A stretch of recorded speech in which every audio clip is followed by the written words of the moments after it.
This is an expensive paint. I probably shouldn't be painting this terrain with it, but we're doing this for science. Welcome back to Hard Knox Games and Hobbies YouTube channel, Mediocre Painting with me, Wayne. We're going to get back to some painting today and get away from some product reviews. Thought we'd show off some of our printed scenery that we got from PrintableScenery.com. This is part of their Dwarven Stronghold set printed out on one of our FDM printers that we have. They got a whole bunch of stuff on their website. It's really cool. I'm not sponsored by them, but I'd like to be. You can see that they're detailed inside as well, which is really cool for like Dungeons and Dragons games. Really neat terrain. It all comes scaled for 28 to 32 millimeter scale, and you can shrink the files down if you need to go smaller or blow them up if you want to go bigger. It's worth the money, and what's really cool is, like I said, we get to expand the terrain in the shop. Anyway, to the painting. So we're going to show today some of the issues you might have trying to paint FDM printed. That's your standard like PLA spool fed printer is an FDM printer. And you can see it lays down the print in these lines. And that can be a challenge to paint sometimes. I want to start with like this little bottom piece. I have already primered this PLA. It was printed in black, Matter Hackers PLA. So we did a pretty light coat of Vallejo gray primer on here. The Vallejo spray primer is really neat stuff. You can see in the cracks, still dark. You can still see some of that black PLA.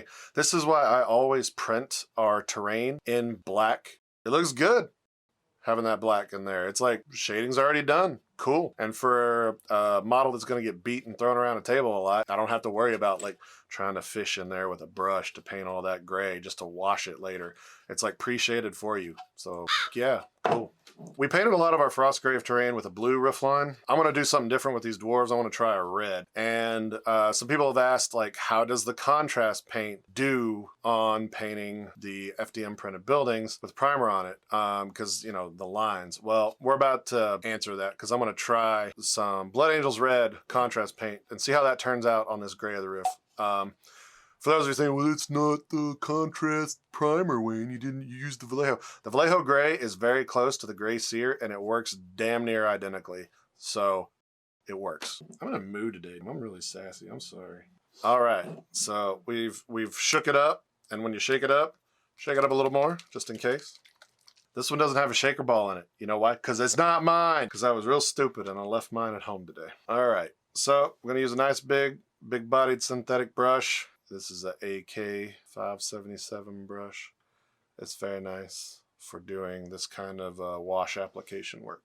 I can already tell you it is soaking up a ton of this contrast paint because of all these little lines that are in the print job. They just soak in the paint. So if you remember in a previous video, I said, don't use your expensive paints to paint terrain. This is an expensive paint. I probably shouldn't be painting this terrain with it, but we're answering a question.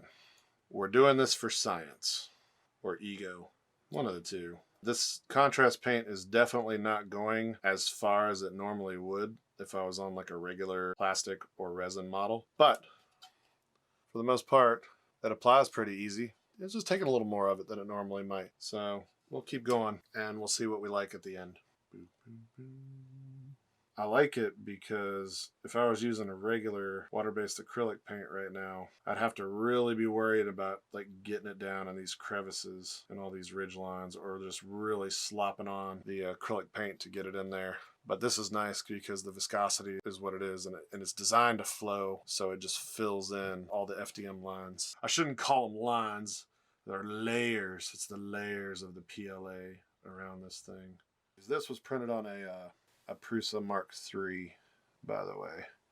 I had nothing but problems with my Mark III when I first got it. It took a lot of work to get my Prusa working right. But now, it's my favorite printer because you don't have to level the bed. And that saves a lot of time and frustration. And it prints really quick. But it almost went in the trash at one point in time. I was so damn frustrated with it. If it wasn't for my good friend and roommate who volunteered to troubleshoot it for me and got it fixed. So here's me being thankful for friends with more patience than I. So we're gonna keep doing some other details on this, and now I'm gonna switch to a regular acrylic red and do some some work on this and see what kind of differences we notice here. Stand by. We're gonna try some bloody red game color. We're gonna see kind of the difference in how it applies here on the model as opposed to the contrast paint. Once again, no shaker, so you know it's not mine. I love the balls.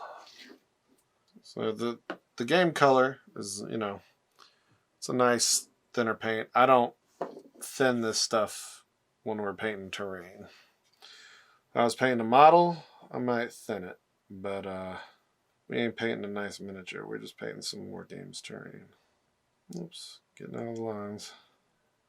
As my man Bob Ross said, you're a dumbass if you make mistakes, probably. Something like that. Ain't nothing you can do when you're painting a model that can't be fixed by the application of other paint. It's a little slower than the contrast paint, but we're still able to move at a decent clip, painting the lines on these battlements, and do kind of a red themed dwarven stronghold for the table that we're setting up for our Sword of Kings of War tournament later on this year in September. That's another cool thing, fun thing about painting terrain is it's generally easy. Generally. And half the people don't even notice it if you know, paint it up and paint every detail and go super in depth into what you're doing, like, because they don't care, because they're pushing their little dudes around it and they're trying to kill the other guy's little dudes across the table or whatever, and this is just a nice backdrop. Now, if this is for yourself in your own private home and you're doing a diorama or making a nice super detailed D&D setting, I mean, knock yourself out. You can get as detailed as you want on this. It's your world. You do what you want. And I will repeat something I always say. There's no wrong way to paint a miniature or a model. There's just whatever way works best for you and what you're happy with. All right. So we're all the way around. I'll let that dry a little bit. Let's see how that looks like. I'm going to try this Nazdrag yellow to do some of these, looks like steel plates on here. Make it look like gold. We'll see how, you know, bad or good this looks. If it looks like shit, I'll paint over it later. All right, definitely not loving this, but we're gonna stay the course on this side and see if anything else comes out. It's not terrible. Not quite as vibrant as I'd want it, but maybe the muted color looks all right. This is how we find things out. We experiment. We're doing science.